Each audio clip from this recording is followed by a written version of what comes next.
தாங்கி என்னை திரு சித்தம் போல் நடத்திடுமே. குயவன் கையில் களிமண்ணான் அனுதினமும் வணைந்திடுமே. என்னை மறைத்து நீர் வெளிப்படும் ஆண்டவரே, இயேசுவின் நாமத்தில் பிதாவே, ஆமென். என்னோடு கூட சேர்ந்து இந்த 3 நாள் கூட்டத்திலும் ஆண்டவர் உங்களோடு கூட நேரடியாக இடைப்பட்டார். கர்த்தருடைய நாமம் மகிமைப்படுவதாக. பரம்பரை கிறிஸ்தவர்களா, பாரம்பரிய கிறிஸ்தவனா, அல்லது பரிசுத்த ஆவியை பெற்றுக்கொண்ட கிறிஸ்தவனா அப்படிங்கிற 3 தலைப்பிலே தேவன் இந்த கூட்டத்திலே கர்த்தர் பேசும்படியாக அனுக்கிரகம் செய்தார். முதல் நாள் கூட்டத்தில் பரிசுத்த ஆவியினாலே பாரம்பரிய கிறிஸ்தவ முறைகளை தகர்த்து விட்டு நீங்களும் நானும் எப்படியாய் செயல்பட வேண்டும் என்பதை கர்த்தருடைய ஆவியானவர் சுட்டி காட்டினார். 2வது நாள் கூட்டத்தில் பரிசுத்த ஆவி எதற்கு? பரிசுத்த ஆவியானவர் உங்கள் மீதும் என் மீதும் வரும் பொழுது தேசத்திலும் ஜனங்கள் மத்தியிலும் பட்டணங்களிலும் சபைகளிலும் ஊழியர்கள் மீதும் ஒவ்வொரு தனிப்பட்ட வாழ்க்கையினுடைய மனிதர்கள் மீதும் எப்படியா இந்த தேவன் கிரியை செய்கிறார். இந்த பரிசுத்த ஆவியை பெற்றுக்கொண்ட ஜனத்தினுடைய ஜெபம் எப்படியா இருக்கணும், வேதம் எப்படியா இருக்கணும், அவருடைய ஆராதனை எப்படியா இருக்கணும் என்பதை தேவன் உங்களோட திட்டமும் தெளிவுமாக பேசினார். கர்த்தருடைய நாமம் மகிமைப்படுவார். இந்த 3ஆம் நாள் கூட்டத்திலே பரிசுத்த ஆவியை பெற்றுக்கொண்ட ஜனம், பரிசுத்த ஆவியை பெற்றுக்கொண்ட சபை இன்றைக்கு எப்படிப்பட்ட கீழ்ப்படிதலை கர்த்தர் விரும்புகிறார். அது தெய்வ பயத்தோடு கூட உள்ள அர்ப்பணிப்பாய் இன்றைக்கு இந்த 3 நாட்களிலும் ஆண்டவர் பேசிக்கொண்டிருக்கிறார். கடைசி நாட்களிலே பரிசுத்த ஆவியை பெற்ற ஒரு மனிதன் எப்படியாய் தேவ திட்டத்துக்கும் தேவ நோக்கத்துக்கும் தேவ தரிசனத்திற்கும் தேவனுடைய வார்த்தைக்கும் எப்படியாய் கீழ்ப்படிய வேண்டும் என்பதை தேவன் இன்றைக்கு உங்களோட இருதயங்களை தட்டி எழுப்பும்படியாக கடந்து வந்திருக்கிறார். மாத்திரமல்ல, அப்படிப்பட்ட கீழ்ப்படிதலை நீங்கள் நான் பெற்றுக்கொள்ளும் பொழுது எப்படியாய் தேவ அர்ப்பணிப்புக்குள்ளாக நீங்கள் நானும் செல்ல முடியும் என்பதை கர்த்தர் இன்றைக்கு உங்களோடு கூட பேசுவாராக. என்னோடு கூட எடுத்து வாசிங்க.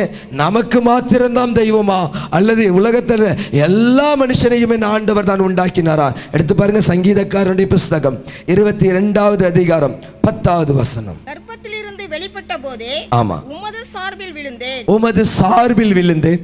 நான் என் தாயின் வயிற்றில் இருந்தது முதல் ஆமா நீர் என் தேவனாய் இருக்கிறீர். ஐயா, ஒரு தாயினுடைய வயிற்றிலிருந்து பிறப்பதற்கு முன்னே இந்த உலகத்திலே மனுஷனையும் ஆணையும் பெண்ணையும் என் இயேசு சிருஷ்டித்தார். அல்லேலூயா சொல்லுங்களே பாப்போம்.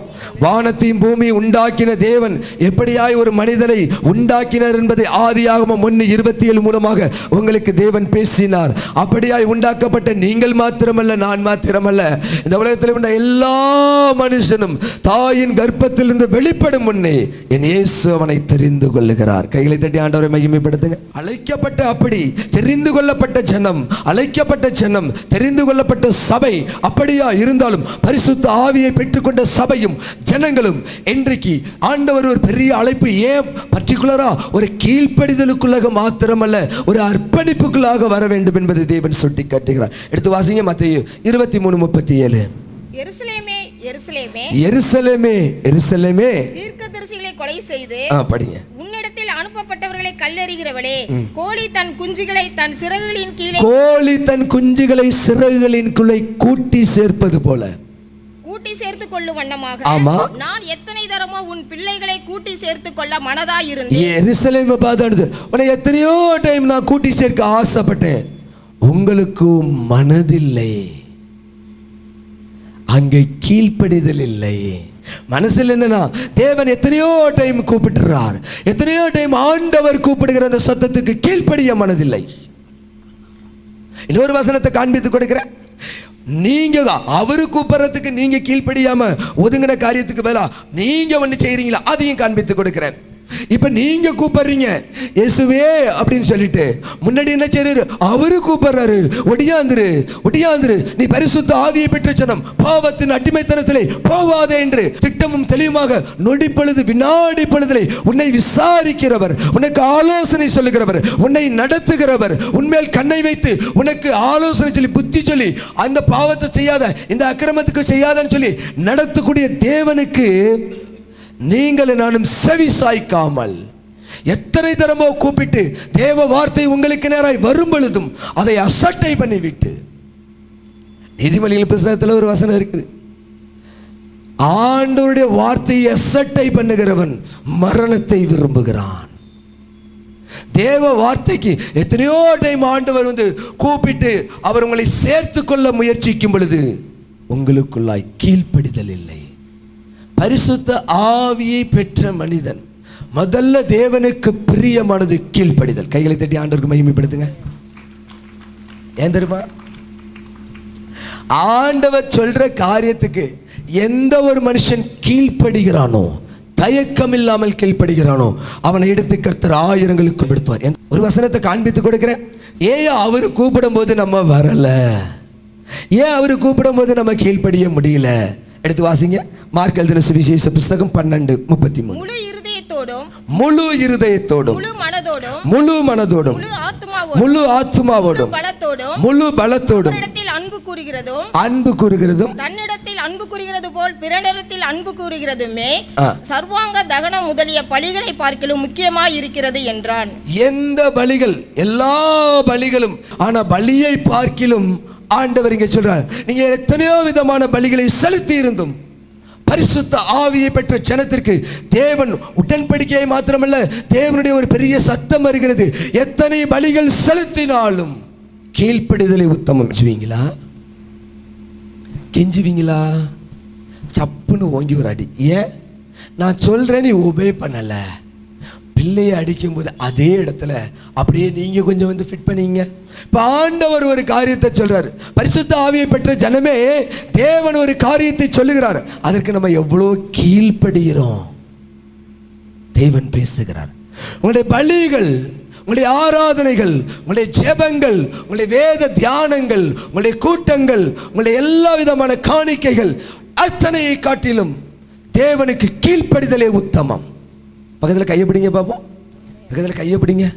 நம்ம ஆண்டவருடைய வார்த்தைக்கு ஐயோ ஏக ரகலையாக இருக்குது. கையை சும்மா கேளுங்க. நீங்கள் தெரியல தெரியும் ஆண்டவருக்கு இன்னைக்கு மாற்றிங்க, இன்னைக்கு கீழ்ப்படிஞ்சுக்க போகிறோம். பக்கத்தில் கேளுங்க. நம்ம ஆண்டவருடைய வார்த்தைக்கு கீழ்ப்படிஞ்சோமா? அந்த பாவம் செய்யாதுன்னு சொன்னாரு,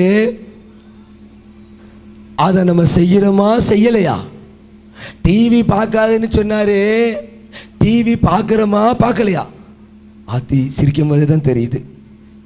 சரி, பலியிடுவதை பார்க்கிலும் கீழ்ப்படிதலே உத்தமம். ஆண்டவர் பேசுகிறார். கீழ்ப்படிதல் ஆண்டவருக்கு ஒரு பாரம்பரியமாக. இன்னும் கொஞ்சம் உங்களுக்கு காட்டணும்னா, தேவன் கூப்பிடும் போது நீங்க கீழ்ப்படிஞ்சு வரல, ஆண்டவருடைய வார்த்தைக்கு கீழ்ப்படிந்தா தேவனுடைய வார்த்தை, அந்த கீழ்ப்படிதலை தேவன் பார்த்து கொண்டே இருக்கிறார். ஏன்னா அவருடைய வார்த்தை வருது, அந்த வார்த்தைக்கு நான் செவி சாய்த்து கீழ்ப்படுகிறேனா? ஏன்னா செவி சாய்த்து நான் கீழ்ப்படியவில்லை என்றால் நான் அந்த வார்த்தையை அசட்டை பண்ணுகிறேன். நம்ம நீங்க எந்தெந்த விதத்திலாம் தேவனுடைய வார்த்தைக்கு கீழ்ப்படிய முடியலைங்கிறத கொஞ்சம் காண்பித்து கொடுத்து விட்டு, சின்ன வயசுலேருந்து ஒரு மனுஷன் வேதத்தில் ஆண்டவருக்காகவே, தேவனுடைய ராஜ்யத்திற்காகவே அவ்வளோ கற்பனைகளையும் கடைபிடித்த மனிதன் ஆண்டவருடைய காரியங்களை விட்டு தூர போய் மாத்திரமல்ல, அந்த பரலோகத்திற்காக, அந்த வார்த்தைக்காக கீழ்ப்படியாது உங்களை காண்பித்து கொடுத்து, புறஜாதியிலே உள்ள ஒரு மனுஷனை கர்த்தர் தெரிந்தெடுத்து அவன் கீழ்ப்படிந்து அந்த பரம தரிசனத்துக்கு அவன் கீழ்ப்படிம்போது கர்த்தர் அவனை பயன்படுத்தின விதங்களையும் அவனுடைய அர்ப்பணிப்பையும் இந்த நாட்களை காண்பித்து, நீங்கள் நாளும் கீழ்ப்படிந்து மாத்திரமல்ல, தேவனுடைய அர்ப்பணிப்புக்கு தேவ பயத்தோடு கூட வாழும்படியாக ஆண்டவர் விரும்புகிறார். முதல்ல கீழ்ப்படிகிறதுக்கு ஃபஸ்ட்டு வேணுங்கிறது தேவ பயம். பக்கத்தில் கையப்பிடிங்க. நம்ம தேவ பயம், சொல்லுங்க, தேவ பயம் எப்படி இருக்குது? எங்களை கேட்டால் எப்படி பிரதர் நீங்கள் சொல்லுங்க அப்படிங்கிறீங்களா? எடுத்து உங்களுடைய தேவ பயத்தை கொஞ்சம் காண்பித்து கொடுக்குறேன் பாருங்க. ஆண்டவருக்கு மகிமை உண்டாவதாக. இந்த பரிசுத்த ஆவி வேதம் திட்டமும் தெளிவாக சொல்லுது. ஏன் கீழ்ப்படிய வேண்டும்? தேவனுடைய வார்த்தைக்கு கீழ்ப்படிய வேண்டும். லூக்கா எழுதின சுவிசேஷ புஸ்தகம் 13:24 படிங்க. இடுக்கமான வாசல் வழியாய் உட்பிரவேசிக்க பிரயாசப்படுங்கள். இடுக்கமான வாசல் வழியாய் உட்பிரவேசிக்க பிரயாசப்படுங்கள். அநேகர் உட்பிரவேசிக்க வகை தேடினாலும், அவர்களாலே கூடாமற் போகும் என்று உங்களுக்கு சொல்லுகிறேன். அப்ப ஏதோ ரொம்ப கடினமான ஒரு பாதை பரலோகம் போறதுக்கு. அது என்ன பிரதர்? கீழ்ப்படிஞ்சிட்டா ரொம்ப இலகுவாயிடும். ஆனா கீழ்ப்படியலைன்னா பரலோகம் ரொம்ப கஷ்டம். இந்த பரிசுத்த ஆவியை பெற்றுக்கொண்ட ஜனமே, இந்த பரிசுத்த ஆவியை கொண்டு எதற்காக வாழுகிறீர்கள்? பரிசுத்த ஆவியை நம்ம பெற்றது எதுக்கு சொல்லுங்களே பார்ப்போம். பரிசுத்த ஆவியை நான் பெற்றிருக்கிறேங்கிறலாம் கைகளை உயர்த்தி ஆண்டவருக்கு மகிமை செலுத்த ஒரு அல்லேலூயா சொல்லுங்க பார்ப்போம்.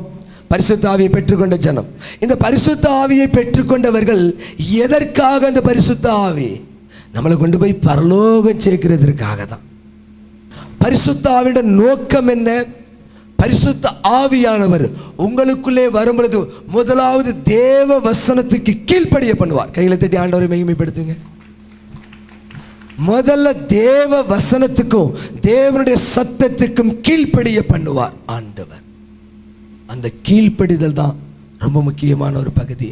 ஏன்னா இந்த வாசல் இடுக்கமான வாசல், ரொம்ப அழகாப்பட்டிருக்கு. இடுக்கமான வாசல். அந்த இடுக்கமான வாசல் வழியா போறவங்க நிறைய பேர் சுதந்திரிக்க முடியலையா? அப்ப ரொம்ப கடினமான பாதை.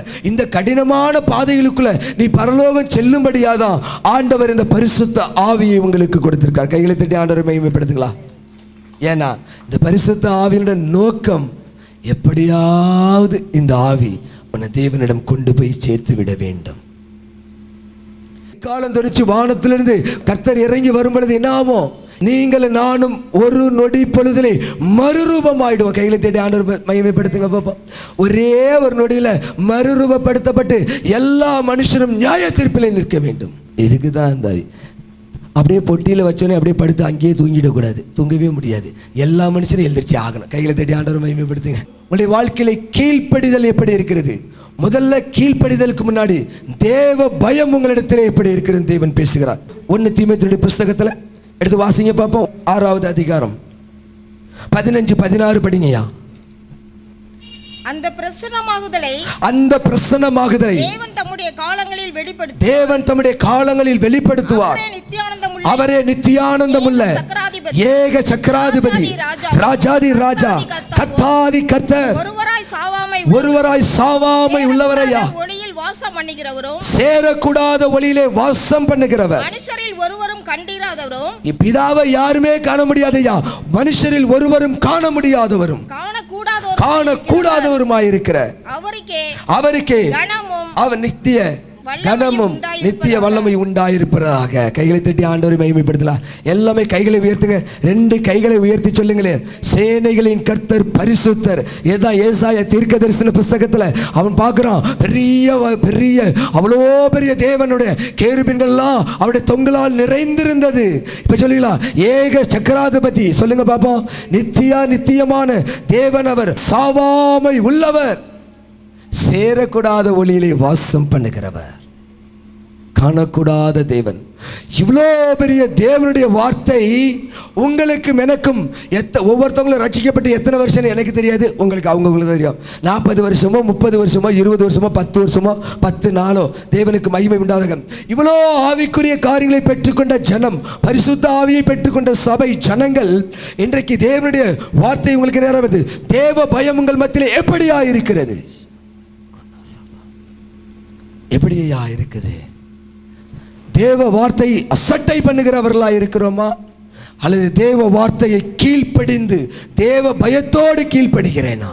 என்ன சொல்றது? நைட்டு பகல்னு கூப்பிட்டு முட்டிக்கால உடைச்சு தேஞ்சு, நான் சொல்லுகிறபடி நீங்கள் செய்யாமல் போகிறது என்ன?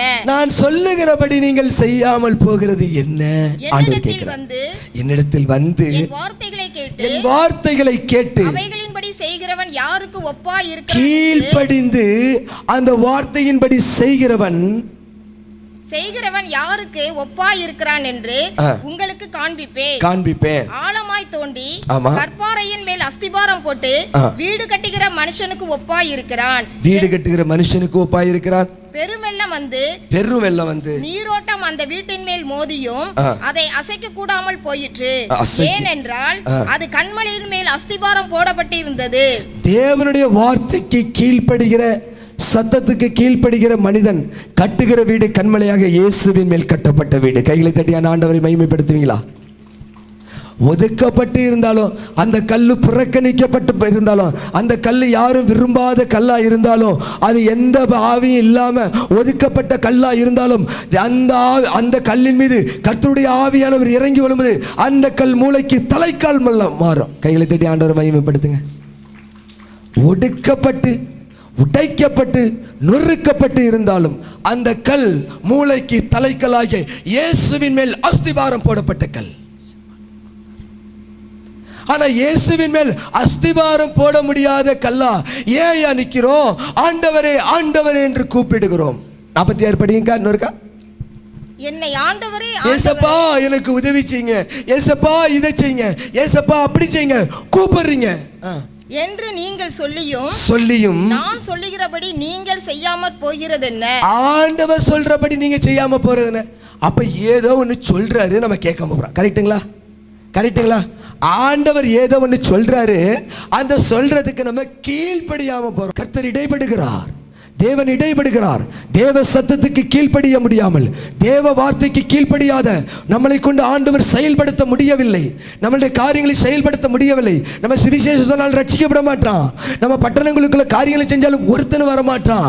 ஆராதனை நடத்தி ஆராதனை அப்படியே ஓடிடுறான். ஏன்? பட்டணங்களுக்குள்ளாக எழுப்புதல் வரல. எலியாவின் ஜெபம் எப்படி திரும்ப இருந்துச்சு? எலியா தீர்க்கதரிசனுடைய ஜெபம் ஒரு பெரிய அரை மணி நேரம் லிஸ்ட் போட்டுலாம் எடுக்கல அவர். எலியா இங்கேருந்து அங்கே, அங்கேருந்து இங்கே, அப்படியே அங்கே இதில் ஆரம்பித்து முற்றுப்புள்ளியை கொண்டு வந்து ஆமேன் இயேசு வரைக்கும் அவர் வைக்கல. ஆண்டவரே, இந்த ஜனங்கள் மனம் திரும்பும்படியாக நீர் என்னை அனுப்பின ஊழியக்காரன் என்பதை அறிந்து கொள்ளும்படியாக, இவருடைய இருதயத்தை திறக்கும்படியாக என்னை கேட்டருளும், என்னை கேட்டருளும். அவ்வளவுதான் ஜெபம். இந்த ஜெபத்திற்கு வானத்திலிருந்து அக்கினி இறங்கி அதை முழுவதும் நக்கிப்பட்டு விட்டது. கையில தேடி ஆண்டவரை மேம்படுத்துங்க. ஆனா எத்தனை முழு இரவு ஜெபங்கள், எத்தனை ஆராதனை ஜெபங்கள், எத்தனை வகையான ஜெபங்கள், எவ்வளோ நாட்கள் ஜெபிக்கிற நம்ம ஜெபங்கள். நம்ம சில ஆட்கள் ஜெபமே பண்றதில்ல, அது வேற. இப்படி ஜெபங்கள் இருந்தும் ஏதோ ஒரு காரியத்தில் நீங்கள் நானும் குறைவுபட்டு இருக்கிறோம். கவனமாய் காண்பித்து கொடுக்க கர்த்தர் வெளிப்பட்டு இருக்கிறார். எடுத்து வாசிங்க. இவ்வளோ காரியங்கள் செஞ்சும், இவ்வளோ ஜெபங்கள் நடத்தும், ஏதோ ஒரு காரியம் ஆண்டவரை நோக்கி கூப்பிட்டும் ஆண்டவர் சொல்லுகிறபடி ஏதோ செய்யாத சில காரியங்களை, ரகசியங்களை கர்த்தர் வெளிப்படுத்த விரும்புகிறார். எடுத்து வாசிங்க. இப்ப வாசிங்கப்பா. மல்கியா தீர்க்கதரிசன புஸ்தகம் 3வது அதிகாரம் 16வது வசனத்தை. அப்பொழுது கர்த்தருக்கு பயந்தவர்கள் ஒருவரோடு ஒருவர் பேசிக் கொள்வார்கள். அப்பொழுது கர்த்தருக்கு பயந்தவர்கள் ஒருவரோடு ஒருவர் பேசிக் கொள்வார்கள். ஐயா, தேவ பயம் என்கிற ஒரு கேப் அங்கே இருக்கிறதை ஆண்டவர் சுட்டி காட்டுகிறார். தேவ ஜனமே, சபையே, ஊழியக்காரர்கள் ஆண்டவர் பார்த்து சொல்றாரு, நீ பலிபீடத்துக்கு முன்னாடி நின்னு அலறு, உன் சத்தம் கேட்கட்டும் எனக்கு. தீர்க்கதரிசியை பார்த்து சொல்றாரு, நீ விண்ணப்பமும் ஜெபங்களும் எனக்கு நேரா ஏறடிப்பா, என் ஜனத்துக்காக ஏறடு. நம்ம ஏதோ ஒன்று பண்ணாம ஏதோ ஒன்று பண்ணிக்கிட்டு இருக்கிறோம். தேவ சத்தத்துக்கு கீழ்ப்படியாம வேற ஒரு காரியத்தை செய்து கொண்டு இருக்கிறோம். அங்கு கர்த்தருக்கு பயந்தவர்கள் ஒருவரோடு ஒருவர் பேசிக் கொள்வார்கள். கர்த்தர் கவனமாய் கவனித்து அதை கேட்பார். அந்த பேச்சையும் கேட்பாரு, உன் ஜெபத்தையும் கேட்பார். இப்ப கொஞ்சம் ஆண்டவர் காண்பித்து கொடுக்கிறார். உடைய கண்களை திறக்கும்படியாக ஒரு உதாரணத்தோடு கூட இந்த காரியங்களை கர்த்தர் வெளிப்படுத்த விரும்புகிறார். கர்த்தருடைய பரிசுத்தமுள்ள நாமம் மகிமைப்படுவதாக. பாருங்கய்யா, கர்த்தருக்கு பயந்தவர்களே ஒருத்தவங்க பேசுறாவே கவனித்து கேட்கிற ஆண்டவர், நீ முழங்கால் படிட்டு உன் கண்ணீரை ஏன் கேட்கவில்லை? ஏன் பட்டணத்தை திருப்ப முடியல? ஏன் நம்ம வாயிலிருந்து புறப்படுற வார்த்தை ஒரு மனிதனையாவது திருப்ப முடியவில்லை? ஒரு பெரிய கேப். தேவ பயம் இல்லை. காண்பித்து கொடுக்கட்டுமா? காண்பித்து கொடுக்கட்டுமா? பாருங்க, நீங்க கர்த்தருக்கு பயந்தவர்கள் ஒருவரோடு ஒருவர் பேசிக்கொள்வார்கள். இங்கே இந்த சோர்ஸ்ல இருந்து ஒரு டெஸ்டினேஷனுக்கு, ஹலோ இப்பொழுது நல்லா இருக்கியா அப்படின்னு இங்கே இருந்து ஒரு கால் போகுதுன்னு வச்சுங்களேன். அந்த டெஸ்டினேஷன்ல உள்ள ஆளு, இந்த ஆளு சோர்ஸ்ல இருந்து பேசுற ஆளு, சோர்ஸ்னா இங்கேருந்து ஒரு ஆள் அங்கே பேசுது, ஹலோ நல்லா இருக்கியா அப்படின்னு கேட்குற ஆள் இன்னைக்கு மத்தேயில நீ என்ன படித்தேன்னா கேட்கும், இல்லை எரேமியாவில் என்ன பார்த்தேன்னா கேட்கும். ஏன் ஆண்டவருடைய சத்தத்துக்கு இப்படி கேட்கலையான்னு சொல்லிடுவாங்க. ஹலோ வாலிப தம்பி தங்கச்சிலாம் வந்திருக்கிறீங்க, கவனமாய் கேளுங்க. அங்கே பேசுகிற காரியங்களை தேவன் கவனித்து கேட்பார். அந்த கவனத்தை அதே கவனத்தோடு கூட ஆண்டவரும் பார்க்கிறார். நீங்க என்ன பேசுறியோ அந்த கான்வர்சேஷனை கர்த்தர் கவனித்து கேட்பார். உன் ஜெபத்தையும் கவனித்து கேட்பார். இன்னும் கொஞ்சம் விளங்கும்படியாக இன்னும் நீங்க பண்ற காரியத்தையும் ஆண்டவர் காண்பித்து 7 to 7:30 இல்லை ஏதோ ஒன்று ஒரு நாடகத்தை உட்கார்ந்து பார்த்துவிட்டு அதே இடத்துல குடும்ப ஜெபம் எத்தனை வீட்டில் இருக்குன்னு எனக்கு தெரியாது, குடும்ப ஜெபம் எத்தனை வீட்டில் இருக்குன்னு எனக்கு தெரியாது. தேவன் பேசிக்கொண்டு இருக்கிறார். அதே இடத்துல இந்த வேதத்தை எடுத்து மத்தேயு வாப்பா வாசிப்போம் அப்படின்னு உங்க குடும்ப ஜெபம் பண்றீங்களே, இதுக்கு முன்னாடி அதே இடத்துல இந்த வாய் விஷம் நிறைந்த வாயின்னு யாக்கோபு 3 காட்டி கொடுத்தேன். நேற்றைய செய்தியில ஆண்டவர் தெளிவா பேசினாரு. இந்த நாக்கு விஷம் நிறைந்தது அப்படிங்கிறத சொன்னாரு. அந்த வார்த்தையினாலே ஆண்டவரை துக்கப்படுத்துகிறீர்களா? தேவ பயம் எங்கே? 7 to 7:30 யாரடி நீ மோகினியை பார்த்துட்டு 7:30 மணி முடிஞ்சோடனே அதே இடத்துல உட்காந்து பைபிள் எடுத்து இப்ப மத்தேயு படிப்பான். வாங்க, லிசன், கவனமாய் கேளுங்க. தேவ பயம் எங்கயா? தேவ பயம் எங்க? ஒரு மனிதனை மன்னிக்க முடியல, ஊழியக்காரனால ஒரு மனிதனை மன்னிக்க முடியல, ஒரு சபை இன்னொரு சபையோட போய் சேர முடியல, பகை எரிச்சல். ஆனாலும் நான் உபவாச கூட்டங்கள் நடத்துறேன். தேவ பயம் எனக்கு எங்கே? எங்க? பயமே இல்லாம நடத்திட்டு இருக்க. என்னை நோக்கி ஆண்டவரே ஆண்டவரே என்று கூப்பிட்டும் உன் சத்தம் மேலே எழப்படவில்லை. இன்னைக்கு தம்பி தங்கச்சிகள ஊழியக்காரங்களுக்கு மாத்திரம் இல்ல, சபையில் இன்னைக்கு பெரிய ஆவிக்குரிய ஒரு நோய் பிடிச்சு தாக்குது. என்ன தெரியுமா? ஃபேஸ்புக், வாட்ஸ்அப், ஆபாச படங்கள். 1 கொரிந்தியர் புத்தகத்தில் ஃபர்ஸ்ட் நாட்கள் எடுத்து வாசிக்க வேண்டாம்.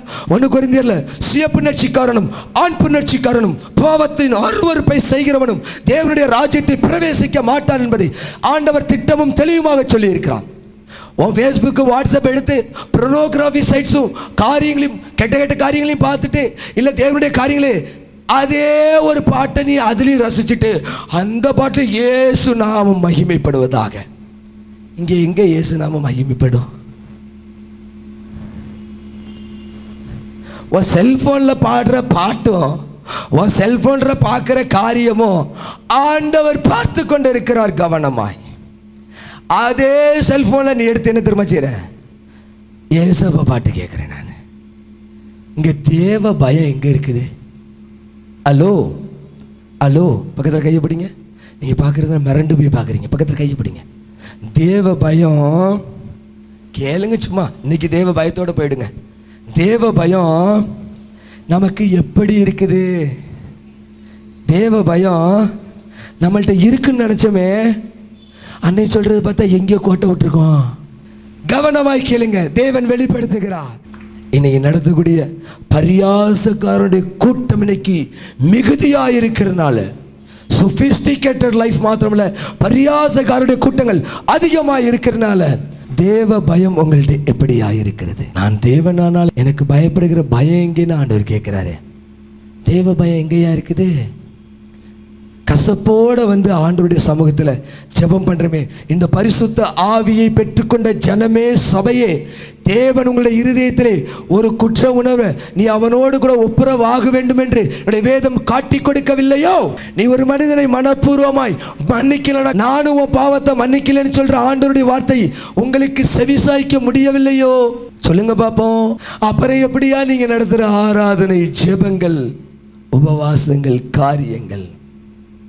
என்னை நோக்கி ஆண்டவரே ஆண்டவரே என்று கூப்பிட்டும் நானுடைய சத்தத்துக்கு செவி சாய்க்க மாட்டேன்னு ஆண்டவர் சொல்றார். தேவன் பேசிக்கொண்டிருக்கிறார். ஒரு பாரம்பரிய முறைப்படி 10 கற்பனையும் கடைபிடித்த ஒரு மனிதனை பாட்டு இந்த பரிசுத்த ஆவி ஒரு மனுஷனுடைய ஒருவேளை பெற்றிருந்தானா, அவன் கீழ்ப்படிதானா காட்டி கொடுத்து விட்டு பரிசுத்த ஆவியை பெற்ற மனிதனையும் இதே வேதம் காண்பித்து கொடுக்கிறதையும் உங்களுக்கு நான் காண்பித்து கொடுத்து ஒரு பெரிய தேவ பயத்தோடு கூட ஒரு அர்ப்பணிப்புக்குள்ளே ஆண்டவர் நடத்த விரும்புகிறார்.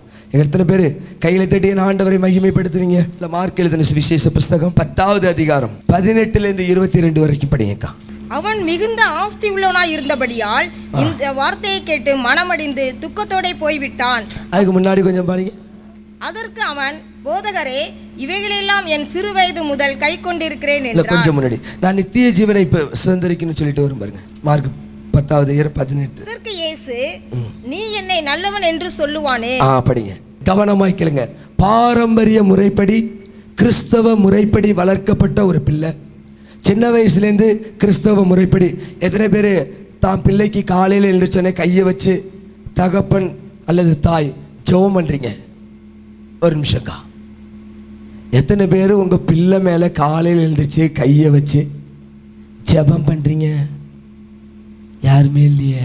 சகரியா பரிசுத்த ஆவினால நிரப்பப்பட்டு பிள்ளைக்கு தீர்க்க தரிசனம் சொன்ன, உங்களுக்கு தீர்க்க தரிசனம் சொல்ல ஜெபம் பண்ணுறீங்களா? அப்புறம் என் பிள்ளை பிரதர் அப்படி போயிடுச்சு இப்படி போயிடுச்சு. நீ சின்ன வயசுலேருந்து அந்த பிள்ளை மேலே கையை வச்சு ஏசாயா தீர்க்க தரிசன புஸ்தகத்தில் 11வது அதிகாரம் 1-2 வசனங்களை அவன் மீது கை வைத்து சொல்லி ஜெபம் பண்ணிவிட்டு நீங்கள் அவனை நடத்துங்க. கர்த்தர் உங்களை ஆசீர்வதிப்பார். ஏசாயா 11வது அதிகாரம் 1-2 வசனத்தை அந்த பிள்ளை மீது கையை வச்சு ஞானத்தையும் உணர்வையும் அருளும் ஆவியும், ஆலோசனையும் பலனையும் அருளும் ஆவியும், அறிவையும் கர்த்தருக்கு பயப்படுகிற பயத்தையும் அருளும் ஆவியுமாய கர்த்தருடைய ஆவி பிள்ளையின் மீது இறங்கட்டும் என்று சொல்லி ஜெபம். உன் பிள்ளை ஆண்டவர் நடத்துவார். அதான் எப்போ பிள்ளை, என் பிள்ளை பன்னிக்குட்டி மாதிரி பிறந்திருக்கு பிரதர். நீ பன்னிக்குட்டியாக இருந்தால் உன் பிள்ளையும் பன்னிக்குட்டியாக தான் இருக்கும். இதை நல்ல குட்டியாக மாத்திரத்து தான் ஆண்டவர் சொல்லி கொடுக்குறாரு. கையை வச்சு ஜெபம் பண்ணுங்க. எத்தனை பேர் இன்னையில இருந்தாச்சும் நான் செய்வேன்னு சொல்கிறவங்க ஆண்டவருக்கு மகிமையா ஒரு அல்லேலூயா சொல்லுங்க பார்ப்போம். கர்த்தர் உங்களை ஆசீர்வதிப்பார். ஏன்னா அந்த காரியத்தை செய்யும்படியாக தேவன் நான் அல்ல, கர்த்தர் விரும்புகிறார். இங்கே ஒரு வாலிபன் பாரம்பரிய முறைப்படி சின்ன வயசுலேருந்து கிறிஸ்தவ குடும்பத்தின் மூலமாக ஆண்டவருக்காக வழி நடத்தப்பட்டு தேவாலயத்தினுடைய எல்லா காரியங்களும் செஞ்சிருப்பார் நினைக்கிறேன். ஏன்னா 10 கற்பனை அந்த பையனுக்கு தெரிஞ்சிருக்குது. அந்த 10 கற்பனை தெரிஞ்சனால கண்டிப்பாக அவர் கிறிஸ்தவ முறைப்படி கிறிஸ்தவ பையனால் வளர்க்கப்படும். ஆமோதிக்கிறவங்க அவர் அல்லேலூயா சொல்லுங்க பார்ப்போம். அவன் கேட்குறான் இயேசுகிட்ட, ஆண்டவரே, நான் நித்திய ஜீவனை சுதந்திரிக்க நான் என்ன செய்யணும்? நான் பரலோகம் போகிறதுக்கு நான் என்ன செய்யணும்? நல்ல கேள்வி அவனை கேட்டது. கரெக்டுங்களா? நல்ல கேள்வி தானே. வேற எதுக்காச்சும் வந்திருக்கிறீங்களா? பரலோகம் போகிறதுன்னு மாத்திரம் வந்திருக்கிறேன்னு சொல்றவங்க கைகளை உயர்த்தி ஆண்டவருக்கு மகிமைப்படுத்துங்க. ஒரு பெரிய கூட்டமே பரலோகம் போகிறதுக்கு வந்திருக்கு. அவனும் அப்படித்தான் நான் பரலோகம் போகணும் ஆண்டவரே, நான் என்ன செய்யணும் அப்படின்னு கேட்டார். அப்ப ஆண்டவர் என்ன சொல்றாரு? படிங்கக்கா. அதற்கு இயேசு, நீ என்னை நல்லவன் என்று சொல்வானே. நீ என்ன நல்லவனே சொல்லாதப்பா. தேவன் ஒருவர் தவிர நல்லவன் ஒருவனும் இல்லையே. தேவன் ஒருவர் தவிர நல்லவன் ஒருவனும் இல்லையே. விபச்சாரம் செய்யாதிருப்பாயாக, கொலை செய்யாதிருப்பாயாக, களவு செய்யாதிருப்பாயாக, பொய்சாட்சி சொல்லாதிருப்பாயாக, வஞ்சனை செய்யாதிருப்பாயாக, உன் தகப்பனையும் உன் தாயையும் கனம் பண்ணுவாயாக என்கிற கற்பனைகளை அறிந்திருக்கிறாயே என்றார். அதற்கு அவன், போதகரே, இவைகளெல்லாம் என் சிறு வயது முதல் கை கொண்டிருக்கிறேன் என்றார். கவனமாய் பாருங்க, என் சிறு வயது முதல் கை கொண்டிருக்கிறேன். அப்ப சின்ன வயசுல இருந்தே அவன் ஆண்டவருடைய வசனத்துக்கு காரியத்துக்கு கீழ்ப்படிஞ்சு 10 கட்டளையே கடைபிடிக்கிறான்னா உண்மையிலே கரங்களை தட்டி அவனுக்கு மகிமைப்படுத்தணும். ஏன்னா நம்ம 10 கட்டளையில் எத்தனை கட்டளையில் ஓட்ட விட்டுருக்கோன்னு நம்மளை ஆண்டவர் பார்த்து தான் சொல்லுவார். வெளியே பார்த்து இல்லை, உள் இருதயத்தை பார்த்து சொல்லுவார். சர்ச்சுக்கு போவேன், நல்லா ஜெபம் பண்ணுவேன், நல்லா ஆராதனை பாடுவேன், நல்லா அதை செய்வேன், நல்லா இதை செய்வேன், இதெல்லாம் செய்கிற ஆண்டவரே. இயேசு அவனை பார்த்து அவனிடத்தில் அன்பு கூர்ந்து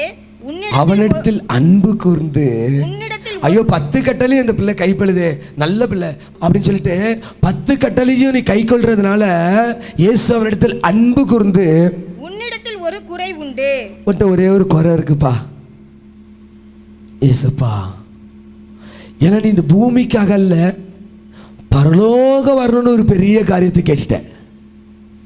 இந்த பூமிக்காக அல்ல, இந்த பூமியிலேருந்து ஒரு செங்கல் கூட நீ எடுத்துகிட்டு போக மாட்டேங்கிறது ஆண்டவருக்கு நல்லா தெரியும். எவ்வளோ பெரிய ஆளாக இருந்தாலும் 7 அடி தான், அவ்வளோதான் முடிஞ்சு. இங்கேருந்து ஒரு செங்கல் கூட எடுத்துகிட்டு போக மாட்டேங்கிறது நல்லா தெரியும். வேதம் காண்பித்து கொடுக்கிறது நம்மளுடைய வீடோ எங்கே இருக்குது? பரலோகத்தில் இருக்கிறது. இங்கே டெம்பரவரி ஒரு டென்ட்டு. இந்த டென்ட்டுக்குள்ள நீ இருக்கிறியே, ஆனால் டென்ட்டுக்குள்ள இருந்துக்கிட்டே நீ நான் இத்தனை கற்பனை கடைபிடிச்சிட்டு நான் பரலோகம் வரத்துங்கிறதுக்காக நீ ஆயத்தமாக இருக்கிறியே, அதனால உன்னிட்ட ஒரு குறை இருக்குப்பா அப்படிங்கிறார். சொல்லுங்கக்கா. உன்னிடத்தில் ஒரு குறைவு உண்டு. நீ போய் உனக்கு உண்டானவைகளை எல்லாம் விற்று நீ போய் உனக்கு உண்டானவைகளை எல்லாம் விற்று தரித்திரருக்கு கொடு. தரித்திரருக்கு கொடு. அப்பொழுது பரலோகத்திலே உனக்கு பொக்கிஷம் உண்டாயிருக்கும். கவனமா கேளுங்க. அங்க பொக்கிஷத்தை வைக்க விரும்புகிறீங்களா, இல்ல இங்க பீரோல பூட்ட விரும்புகிறீர்களா? இங்க பீரோல பூட்டினா திருப்பிடிச்சிரும். ஆனா பரலோகத்துல ஆத்துமாக்களை கொண்டு சேர்க்கும் பொழுது அது உங்களுக்கு ஒரு பெரிய டெபாசிட்டா மாறும். நல்ல வேதம் காட்டி கொடுக்கிறது. பின்பு சிலுவையை எடுத்துக்கொண்டு என்னை நீ பின்பற்றி வா இவ்வளதையும் வித்து என்றார். கொடுத்துட்டு தரித்திரருக்கு கொடுத்துட்டு பின்னாடி இந்த பாடு சிலுவைகளை எடுத்துக்கிட்டு என் பின்னாடி வா. எத்தனை பேர் ஆயத்தம்? எத்தனை பேர் ஆயத்தம்? ஒரு சில கைகள் தான் உயருது. பாடுகள்னோடனே ஐயோ ஏசப்பா நான் படுற பாடேங்க பத்தலையா, இதுல இன்னும் வேற பாடா. அவன் ஆண்டவர் சொல்றாரு, எப்பா நீ பரலோகம் வரணும்னு முடிவு பண்ணிட்டியே, அதனால உனக்கு உண்டான எல்லாத்தையும் வித்துட்டு நீ என்னை பின்பற்றி சிலுவை எடுத்துக்கிட்டு அப்புறம் வா, நான் உன்னை கூட்டிகிட்டு மேலே போறேன் அப்படின்னு ஆண்டவர் சொல்றாரு. அதுக்கு அந்த வாலிபன் என்ன சொன்னா கொஞ்சம் பாருங்க அடுத்த வசனம். அவன் மிகுந்த ஆஸ்தி உள்ளவனாய் இருந்தபடி அவன் மிகுந்த ஆஸ்தி உள்ளவனாய் இருந்தபடியா இந்த வார்த்தையை கேட்டு இந்த- மனமடிந்து அட பாவமே, பரலோகத்தை விட இங்கே உள்ள பணம் அவனுக்கு பெரியதாய் மாறிவிட்டது. ஐயா, பரிசுத்த ஆவியை பெற்றுக்கொண்ட ஜனமே, பாரம்பரிய வழக்கத்தின்படி வாழ்ந்த ஒரு மனிதனாலே இந்த பரலோக ராஜ்யத்திற்காக தன்னையும் தனக்குண்டானவைகளை மாத்திரமல்ல, இந்த உலக ஐஸ்வர்யம் அழிந்து போகிற ஐஸ்வர்யத்தினாலே, இந்த அழிந்து போகிற இந்த காசுக்காக அவன் பெரிய நித்திய ஜீவனை இழந்து விட்டான். வேதம் அப்படிதான் சொல்லுது. மனமடிந்து சிலுவை எடுக்காம இது வேண்டான்னு சொல்லிட்டு ஓடிட்டான். நம்மளுடைய வாழ்க்கை இப்படியா இருக்குது. பாரம்பரியமா அவன் எல்லாத்தையும் கடைபிடித்தவனா இருந்தும் பரலோகத்தை விட அவனுக்கு இந்த பூமியில் உள்ள காரியங்கள் பெரிதாய் மாறிவிட்டது. ஒரு பெரிய மாய்மாலம், ஒரு பெரிய வேஷம் வெளியில. நானும் ஊழியம் செய்கிறேன், நானும் அதை செய்கிறேன், நானும் சுவிசேஷம் அறிவிக்கிறேன், நானும் ஜெபம் நடத்துறேன், நான் முழு நேர ஜெபம் நடத்துறேன், ஆராதனை நடத்துறேன், ஜெபம் பண்றேன், பைபிள் படிக்கிறேன். தேவ பயத்தோடு கூட உன்னுடைய கீழ்ப்படிதல் இருந்துச்சுன்னா கர்த்தர் காரியங்களை செய்வார். நீ பேசுகிற வார்த்தை ஒரு மனிதனை சும்மாவே விடாது. நான் ஆண்டவர்கிட்ட சொல்றது உண்டு, ஆண்டவரே பாவ உணர்வினாலும் உடைய சத்தத்தினாலும் அவருடைய இருதயம் குத்தப்பட்ட ஆண்டவரே, பேசுகிற வார்த்தை இல்லை, கர்த்தர் பேசுகிற வார்த்தை ஒன்று உங்களை ஆண்டவருக்குள்ள நிலைநிறுத்தணும். இல்லைன்னா பிச்சுக்கிட்டு போண்டிடுவீங்க, வெறுப்பாக இருக்கும்.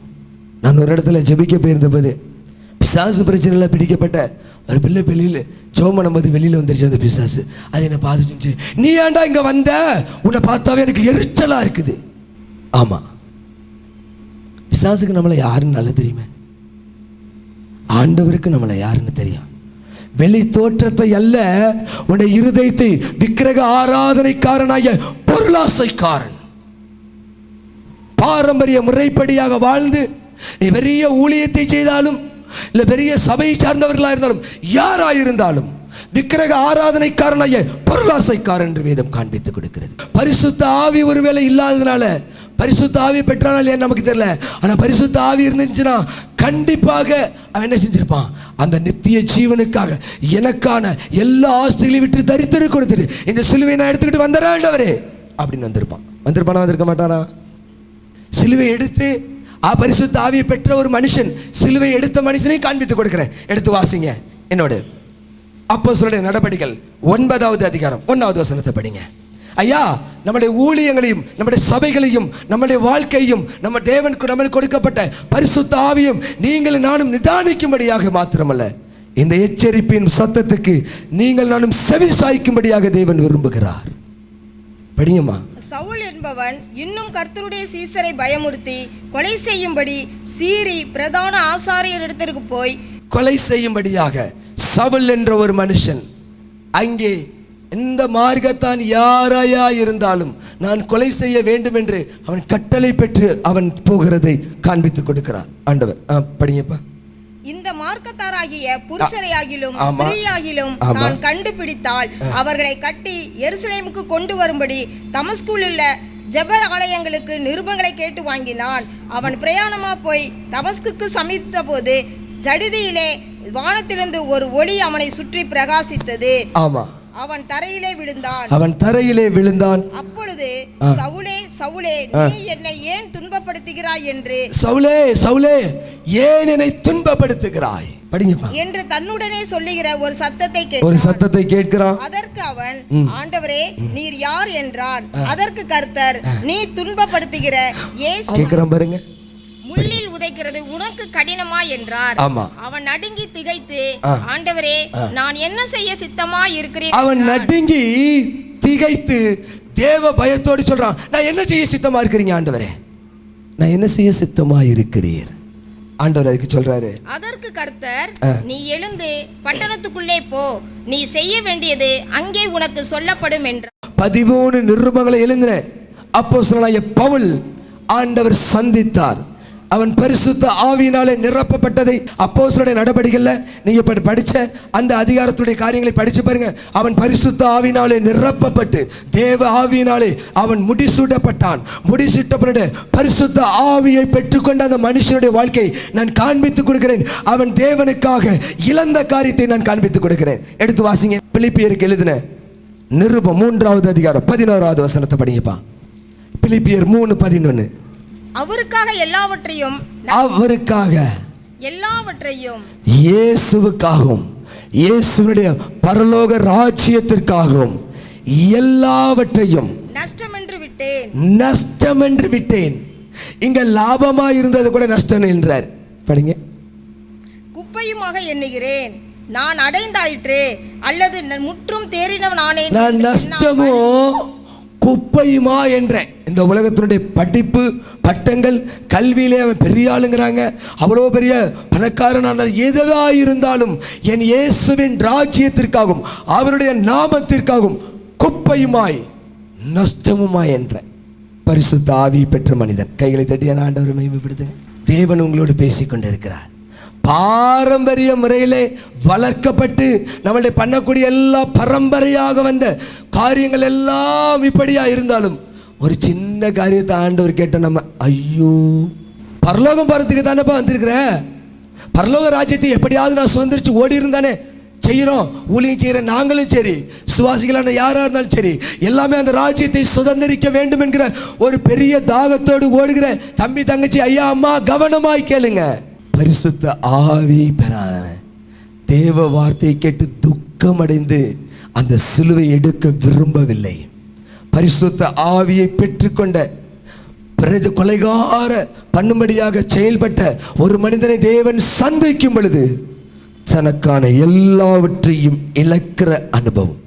தேவனுக்கு ஜீவ பலியாக அப்படியே தன்னை அர்ப்பணிக்கக்கூடிய ஒரு மனிதனாக பவுல் மாற்றப்பட்டான். பொருளாசை மாத்திரமல்ல, வேதம் சொல்கிறது விக்கிரக ஆராதனைக்காரனாகிய பொருளாசைக்காரன். அது 2 விதமா பிறகுது. விக்கிரக ஆராதனையும் ஒரு பாவம் என்று சொல்லுகிற வேதம். விக்கிரக ஆராதனை அவ்வளோ பெரிய பாவம்னு சொல்றது. விக்கிரக ஆராதனையோட பொருளாசையும் ஒரு பாவம். தீமோத்தேயுக்கு எழுதும்போது பண ஆசை எல்லா தீங்குக்கும் வேறாயிருக்கிறது. கவனமாய் கேளுங்க. பரிசுத்த ஆவியை பெற்றுக்கொண்ட ஜனமே, தேவ பயம் எங்கே உங்களிடத்தில்? ஆண்டவருக்கு கொடுக்கக்கூடிய கனம் எங்க? இயேசுவன் அவங்களுக்கு எப்படி பிதாவை எப்படி இருப்பாருங்கிறத தீமோத்தேயுல பவுல் காட்டி கொடுத்தேன். அப்படிப்பட்ட பிதாவுக்கு முன்னாடி நீங்கள் நான் என்ன செஞ்சுக்கிட்டு இருக்கோம்? நம்முடைய ஜெபம், நம்முடைய வேதம், நம்முடைய குடும்ப ஜெபம், நம்முடைய காரியங்கள் எப்படியா இருக்குது? தேவ பயம் இல்லாமல் போய்விட்டது என்பதை கர்த்தர் இன்றைக்கு உங்களுடைய கண்களை திறந்திருக்கிறார். ஒரு நிலையில சொல்லுங்களேன் பார்ப்போம். வாலிப நாட்களில் தேவன் அழைக்கும் போது எத்தனை பேர் கீழ்ப்படிஞ்சீங்க? தேவன் அழைக்கிறார். ஜெபம் பண்ண ஆரம்பிச்சோன்னே கர்த்தர் பிரியமா இருந்த காரியங்களை செய்கிறாரா? ஒரே ஒரு மனிதனுடைய இருதயத்தையாவது தேவன் திருப்பிவிட மாட்டாரா? ஒரே ஒரு மனிதனுடைய இருதயத்தையாவது கர்த்தருக்கு பிரியமுள்ளவனாய் தன்னையும் தனக்குண்டானவைகளையும் இழந்து கிறிஸ்துவின் ராஜ்யத்திற்கு நேராக அவன் செயல்பட மாட்டானோங்கிற ஒரு பெரிய இருதய துடிப்பு, தேவனுக்குடைய இருதய துடிப்பு இந்த பட்டணமாத்துல தேசத்தில் ஒலித்து கொண்டிருக்கிறது. எத்தனை பேரையா அந்த இருதயத்தின் துடிப்பா அறிஞ்சு இருக்கிறீங்க? நிறைய பேர் ஆண்டவர் சொல்லுவா, நிறைய டைம் பேசுவா. ஒரு பெரிய துடிப்பு துடித்து கொண்டே இருக்கிறது. பூமியில ஒரே ஒரு மனுஷனையாவது நான் பார்க்கிறேன். ஒரு மனுஷனாவது இந்த பட்டணத்தின் எழுப்புதலுக்காக, சபை எழுப்புதலுக்காக இந்த தேசத்தின் எழுப்புதலுக்காக ஒரு மனிதனாவது எழும்ப மாட்டானா என்கிற ஒரு பெரிய ஏக்கத்தோடு கூட தேவன் தேடி வந்திருக்கிறார் இந்த மைதானத்திலே. அப்படி பரிசுத்த ஆவியினாலே பெற்றுக்கொண்ட அந்த பவுலுடைய வாழ்க்கை, அவன் எல்லாவற்றையும் இழந்து தேவனுக்காக செயல்பட ஆரம்பித்தான். இன்றைக்கு தேவன் பேசி இருக்கிறார். எல்லாரும் எழுந்திருப்போமா? வேதம் உங்களுக்கும் எனக்கும் காண்பித்துக் கொடுக்கிறது. இழந்து போனதை தேடவும் ரட்சிக்கவுமே இயேசு கிறிஸ்து வந்தார். 19வது அதிகாரம் லூக்கா 10வது வசனம். இன்றைக்கு தேவ பயம் எங்கே? எல்லாரும் கண்களையும் மூடுவோம். 2 நிமிஷம் ரொம்ப முக்கியமானது.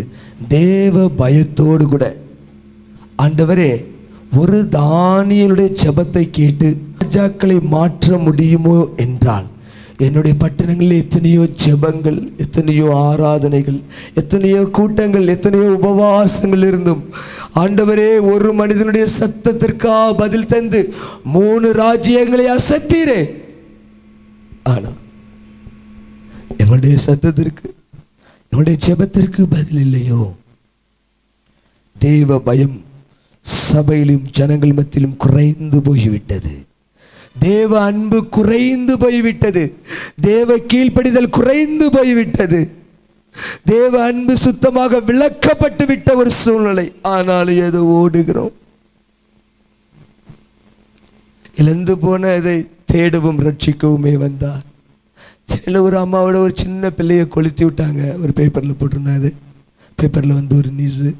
அந்த பிள்ளையை பார்க்கும் போதெல்லாம், அவங்க தூங்கும் போதெல்லாம் நைட்டு அழுவாங்களாம். ஐயோ, என் பிள்ளையை யாரு தேடி கண்டுபிடிச்சு கொடுப்பா? ஆண்டவர் 100 பேத்துல பாவிகளை மனம் திரும்பவே அழைக்க வந்தார். 100 ஆடுல 99 நல்லா வந்துருச்சு.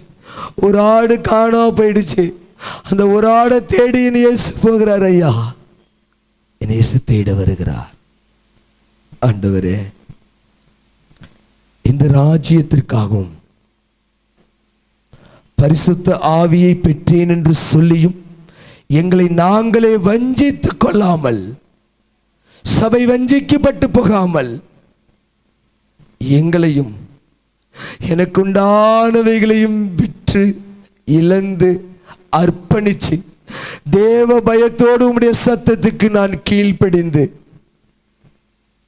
எப்படியாவது என் ஜெபத்திற்கு பதில் தந்து என் தேசத்தையும் ஜனங்களையும் மீட்க மாட்டீரோங்கிற ஒரு பெரிய சத்தத்துக்கு நான் கீழ்ப்படிந்த ஆண்டவரே, ஜீவ பலியாக இந்த இயேசுவுக்காக நான் வாழ விரும்புகிறேன்.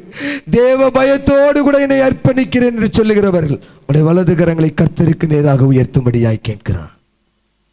நன்றி ஆண்டவரே. அழிந்து போகிற என்னுடைய தேசத்திற்காக, அழிந்து போகிற என்னுடைய பட்டணங்களுக்காக ஆண்டவரே, பரிசுத்த ஆவியை பெற்றுக்கொண்டேன் என்று சொல்லியும் இன்னும் தெரிகட்டு எங்கேயோ ஓடிக்கொண்டிருக்கிற ஒரு சின்ன கூட்டத்தையாவது நான் சந்தித்து இந்த இயேசுவை பற்றி நான் சொல்ல வேண்டும். அதற்காக என்னையும் எனக்குண்டானவைகளையும், என்னுடைய வயசோ, என்னுடைய பொருளோ, என்னுடைய படிப்போ, என்னுடைய பதவியோ, எனக்குண்டான எதுவாக இருந்தாலும் மேன்மையான எந்த ஒரு காரியமும் என் கிறிஸ்து இயேசுவின் மகிமைக்காக, அந்த பரலோக ராஜ்யத்திற்காக என்னை அர்ப்பணிக்கிறேன் என்று சொல்லுகிறவர்கள், வலது கரத்தை அப்படியே உயர்த்துகிறவர்கள், நன்றி ஆவியானவரே. அந்த பட்டணத்திலே ஒரு சின்ன கூட்டத்தை தேவனை நீர் பார்த்து கொண்டிருக்கிறீர். தேவ கரம் இங்கே பலமாய் இறங்கி வந்திருக்கிறபடினாலே உமக்கு நன்றி ஆண்டவரே. அப்பா, எங்களையும் பயன்படுத்துங்க. தேவ பரிசுத்தத்தோடு தேவ யோசுவாக்களை கர்த்தர் எழுப்பும்படியாக, மோசேக்களை கர்த்தர் எழுப்பும்படியாக, ஒரே ஒரு தானியலை கொண்டு தேவன் நடத்தினது உண்மையான கர்த்தர் உங்களையும் கண்டு தேவன் விசேஷித்த ஆவியை இந்த பட்டணத்திலே ஊற்றும்படியாக ஒரு சின்ன கூட்டத்தை, உயர்த்தப்பட்டிருக்கிற கரத்தை கர்த்தருடைய ஆவியானுடைய வல்லமை இயேசுவின் நாமத்தினாலே இப்பொழுது தொடுவீராக ஆண்டவரே. அழிந்து போகிற ஆண்டவரே, தரிதட்டு போகிற ஜனங்களை உம்முடைய அன்னைக்கு திருப்புவார்களாக. அவர்கள் எழுந்து பிரகாசிக்கட்டும் ஆண்டவரே. தேவ கிருபை இவர்கள் மீது பலமாய் இறங்கட்டும். பலிபீடத்திலிருந்து புறப்பட்டு வருகிற அந்த மகிமையின் அக்கினி ஆண்டவரே, இவர்களை மூடுபடியாய் நான் செபிக்கிறேன். ஒவ்வொருவரையும் கர்த்தர் அக்கினியினால் நிரப்பி ஆண்டவரே இந்த பட்டணத்துக்குள்ளாக எழுப்புவீராக. ஒப்பு கொடுத்த ஒவ்வொருவர் மேலும் உடைய கரம் இருக்கட்பது ஆண்டவரே. உடைய வார்த்தை இவர்களுக்குள்ளாய் கிரியை செய்து உடைய வார்த்தைக்கு அப்படியே கீழ்ப்படிந்திருக்கிற இந்த கூட்டத்தை கர்த்தர் மகிமையாய் நீர் நேசிக்கிறதற்காக உமக்கு நன்றி. பெரிய காரியங்களை செய்யுங்க. உடைய நாமத்தை மாத்திரம் உயர்த்துகிறோம். அப்பிரயோஜனம் உள்ளவன் ஆண்டவரே, நீ சொன்னதை மாத்திரம் நாங்கள் சொல்லி இருக்கிறோம். இயேசுவின் நாமத்தில் ஜெபிக்கிறோம் நல்ல பிதாவே.